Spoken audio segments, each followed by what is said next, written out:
Welcome back. Today we're doing a deep dive into a case that's, well, it's incredibly disturbing.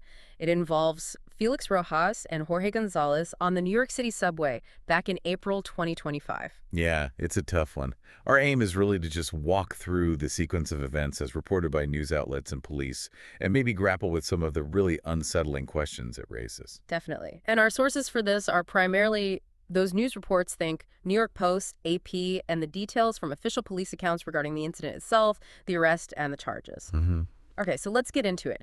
The core allegation is, it's hard to even say, that Felix Rojas sexually assaulted the body of Jorge González, who was already deceased, on a moving R train. Right, in the financial district of Manhattan, that sounds almost unbelievable, which is why, we need to stick closely to what's been reported. Exactly. And the setting itself plays a huge role here, doesn't it? Absolutely. The reports put this happening in the very early morning hours. Around 2 a.m., I think, on a southbound R train.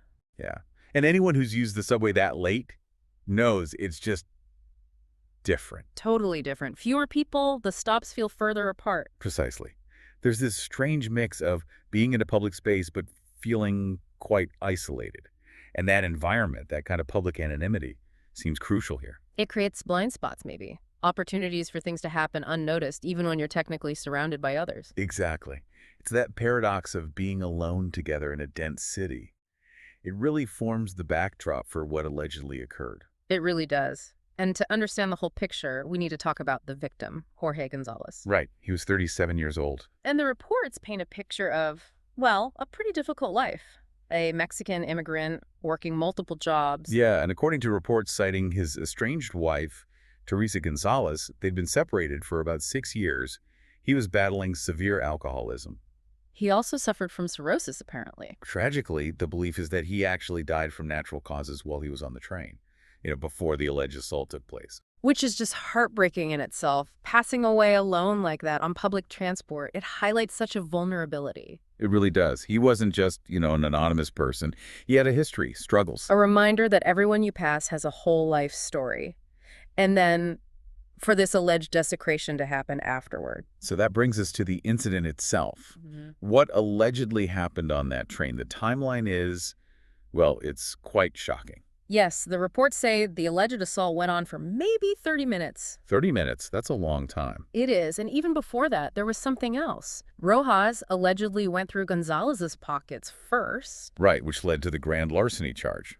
It suggests this disturbing opportunism, seeing someone deceased, and the first thought is theft. It shows a complete lack of basic decency, really. And then building on that comes the main allegation. The prolonged sexual assault on the body. And critically, this was reportedly all captured on the subway car's surveillance camera. That video evidence seems central to the case based on the news accounts. Absolutely. And there's another detail reported that's particularly chilling.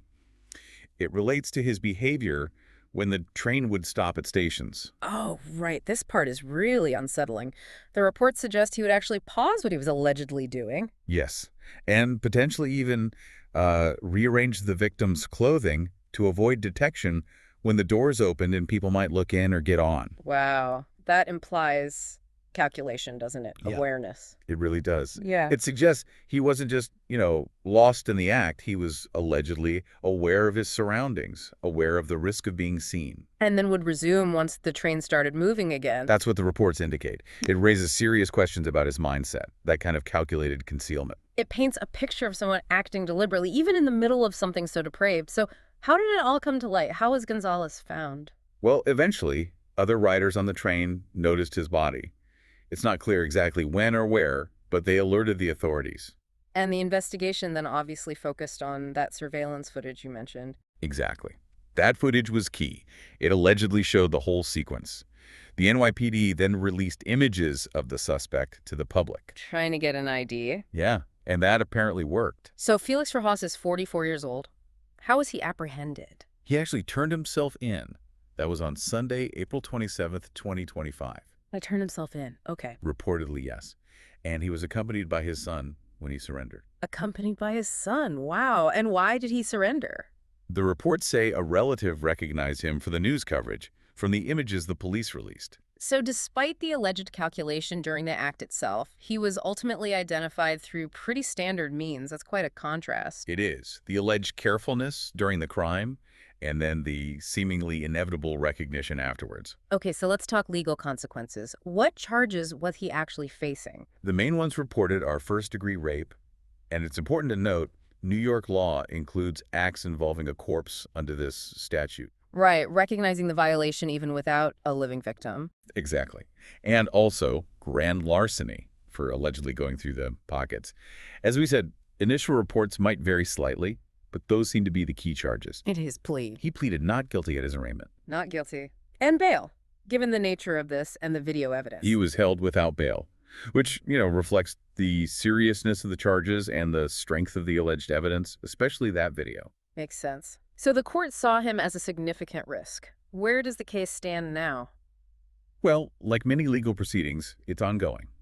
And it's crucial to remember he's presumed innocent until proven guilty. The process will continue. Of course, this whole situation just forces you to confront some really uncomfortable realities, doesn't it? The fact that something like this could allegedly happen in such a public space. It really challenges our assumptions about safety and oversight in places like the subway.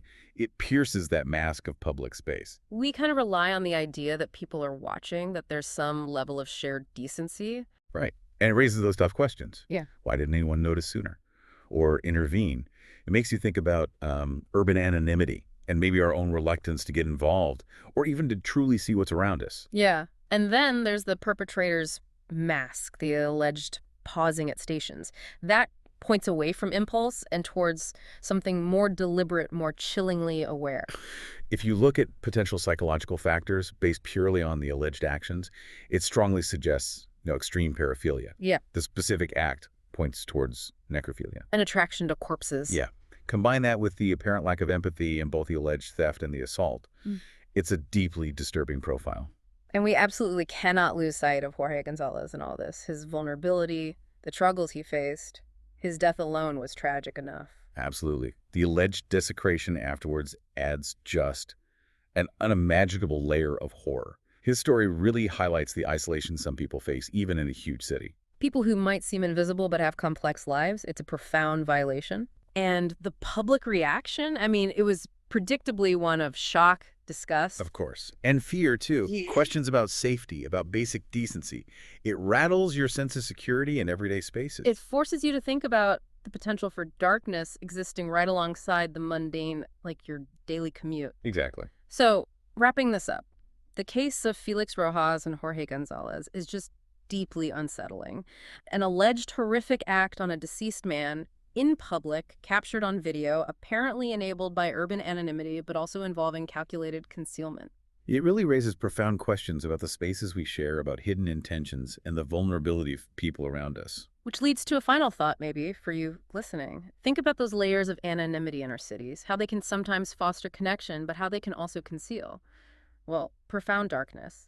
What does it really mean to see and acknowledge the people around us, even the ones we just pass by fleetingly?